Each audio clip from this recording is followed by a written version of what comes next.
Hallo Leute, here's another mini vlog from my life here in Germany.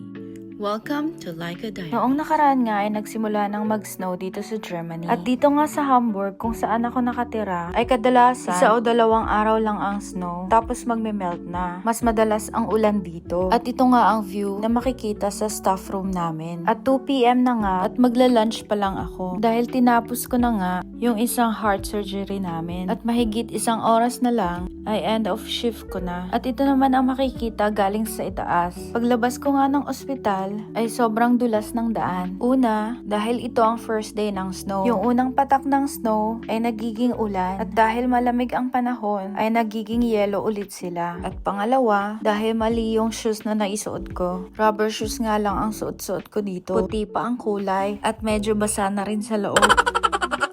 Ito nga ang reality kapag nag-i-snow sa lugar nyo. Kailangan ready ka sa lamig at mas okay din kung waterproof ang mga gamit mo. Lalo na ang winter jacket mo at ang shoes mo. Pero wag mo na rin kakalimutan ang bag mo. Dahil itong mga gamit na ito ang laging naka-expose sa snow. At dahil nga winter, wag mo na rin kakalimutang mag-layering. Ibig sabihin nito ay kailangan mong magsuot ng mga patong-patong na damit. At mas mainam kung heat tech ang gamit mo. At eto na nga, at medyo nakakalabas naman ako ng ospital. Kailangan lang talagang dahan-dahanin dahil madulas ang daan. At kalaunan nga ay dito na rin ako dumaan. At mas nakapaglakad nga ako ng maayos dito kumpara nga kanina. At bigla ngang may sumulpot sa harapan ko. Andito na pala yung sundo ko.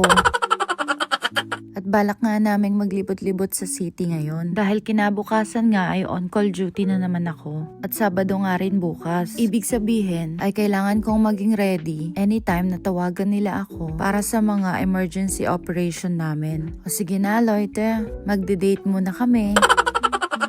Don't forget to like, follow, and share. Tschüssi!